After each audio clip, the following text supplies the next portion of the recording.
Hey guys, happy Wednesday. I know this one is a little late. I didn't really start on time. I got caught up with a few things and I had a meeting I had to do. So if you're having any trouble hearing me, please make sure you comment so that I can either speak louder or kind of adjust the volume and so forth.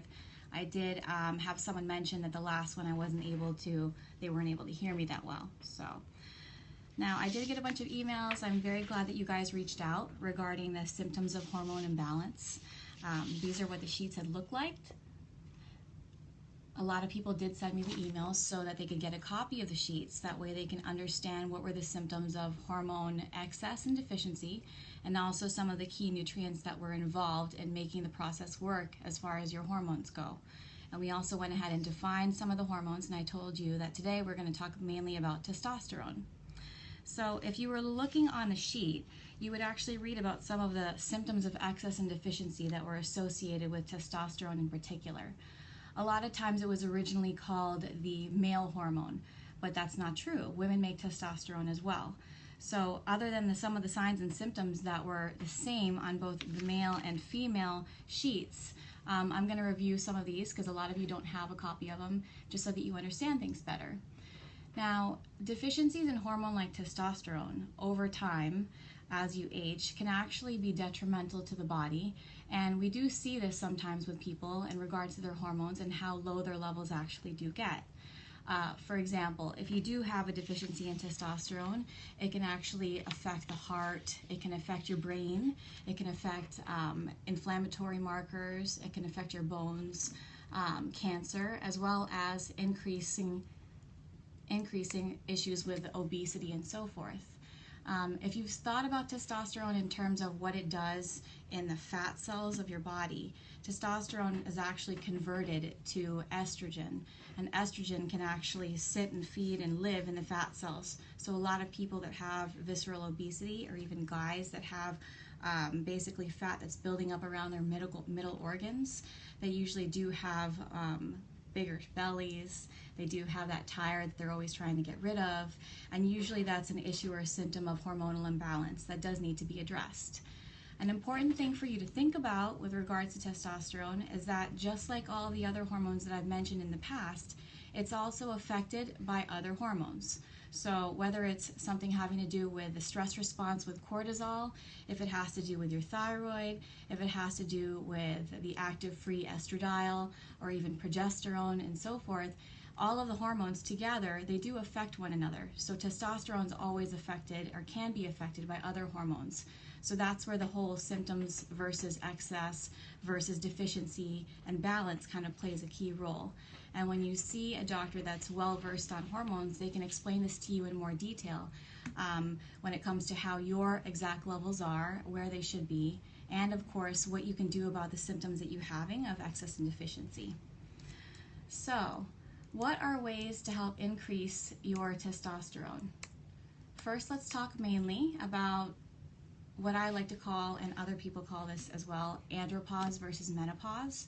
This is basically the decline in your hormone levels as you age. Some people, or some women, actually go through menopause early, and they'll start to notice signs and symptoms of testosterone deficiency along with other hormonal deficiencies. They don't realize that for menopause, you can actually start experiencing some of these symptoms very soon, or even soon after your 30s. You can actually start to experience some of these symptoms and not realize that it's actually due to hormonal decline or imbalance. That's what we call menopause. When menopause is officially when a woman no longer menstruates for at least 1 year, there's no sign of any sort of periods or menstruation. Now for guys, they have something similar. They have it called andropause, where they start to exhibit some of the same types of similar symptoms that women experience when they go through menopause. It's less sudden in onset than it would be in female menopause, but as far as the consequences and things that go along with hormonal decline, they still experience some of the same things over the same amount of time. So aging has a lot to do with this, of course. Aging in particular, for everybody, no matter what, aging is going to contribute to their low levels of hormones, including testosterone. When you have testosterone deficiencies, sometimes you'll have like that loss of competitive edge, some loss of that drive, so issues with fatigue, fitness markers you're not able to reach as quite well as you used to back in your earlier days. Effectiveness of your workouts may not be as well. It also increases the aging of your brain if you have testosterone deficiency, less muscle mass, and of course more fat. Osteoporosis is another thing to think about because the bone density is also decreasing. Sometimes people can even have risks for anemia, and of course increased cancer risks. Now the symptoms that guys get, or even women, could be issues with fatigue, issues with depression and mood changes, irritability, also libido has a lot to do with it too. So some people, and I've read both ways, can have low levels of testosterone, and once those levels go up, it does enhance their libido, and for some people it doesn't. But a majority of people, when they start to experience the symptoms, they actually have to play a part and think of everything else that's going on, whether it's stress related, whether it's the other hormones that need to be balanced out in order for the testosterone to be better, and so forth. So there's ways to improve it naturally. A lot of people exercise. So exercise is one of the keys to making your testosterone levels better. It actually helps produce more testosterone the more that you exercise. Certain types of exercise, especially for guys, can actually be beneficial to help increase more testosterone or free testosterone. So if you do resistance training and you take specific breaks in between, you can even talk to personal fitness trainers that are well versed in this, that know how you should be exercising for your body. Here at EliteHealth, we also have our dietitian, Eric. He's also well versed in how personal training and physical fitness can play a part and what you should do to exercise the right way to help raise up your testosterone levels. When it comes to micronutrients, I would say zinc is definitely a key nutrient when it comes to testosterone. If you're not getting enough zinc in your body, at least I believe it's 50 milligrams a day at a minimum, whether it's through foods, through nutrition, vitamin, some sort of supplements that you're taking. Enhancing zinc will actually help make your testosterone levels improved as well. So another thing that people don't realize is that there's different forms of testosterone. So we want to actually make your free testosterone the more bioavailable kind, that's the more active kind that you're using in your body. You can actually get tested for that free testosterone and not just your serum testosterone levels. So make sure that your doctor looks into that. Sex hormone binding globulin is a protein that actually binds to the testosterone to make it inactive. So just looking at somebody's testosterone level may not be enough if they're actually experiencing some of the symptoms that are associated with lower testosterone levels or even excess testosterone levels. So that binding protein is also important to look into, and it can be drawn as a lab. So we actually include that in our lab panels for most people. So like I mentioned, testosterone deficiency in general for both men and women, it can actually contribute to metabolic syndrome, which is low triglyceride levels, problems with their low HDL levels, as well as problems with obesity and so forth. That's what we consider part of metabolic syndrome, and low testosterone can contribute to that.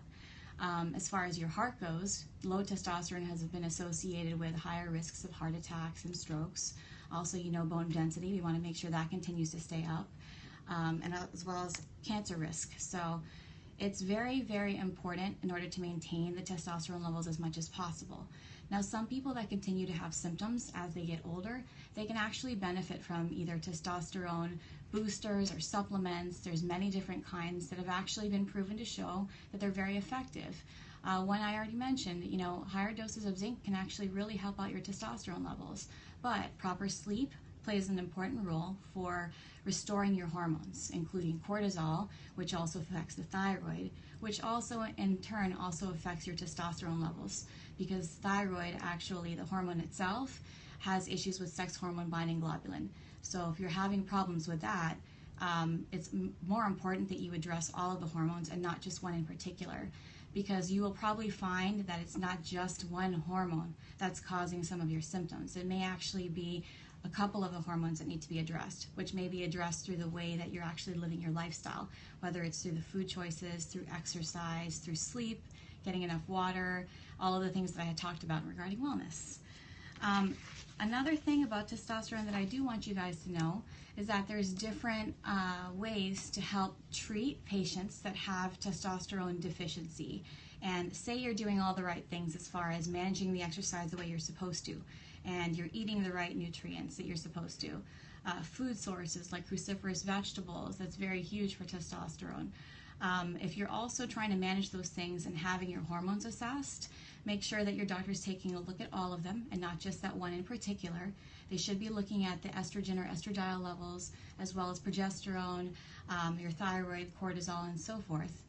And I think it's also important that the doctors pay attention to what your intake is as far as your food goes, because inflammation and inflammatory foods can also play a part in that, as I've mentioned in a previous lecture. If there's any specific questions regarding testosterone replacement or therapy, make sure you discuss it with your doctor or a doctor that's well-versed in hormones.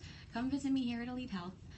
We do full panels of hormones, including just your annual labs that you'll find at most other physicians' offices, but we also address the hormonal symptoms and imbalances. And I do have dietitians that are well-versed in how you should be eating for your body, how you should be exercising for your body, specific tests that are involved so that you can actually specify what your target heart rate is, how your body is handling the stress, and so forth.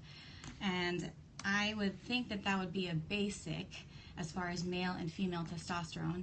If there's any issues for you guys that you want to discuss, feel free to hit me up via email. You can also go to info@elitehealth.com. You can also hit them up on email as well.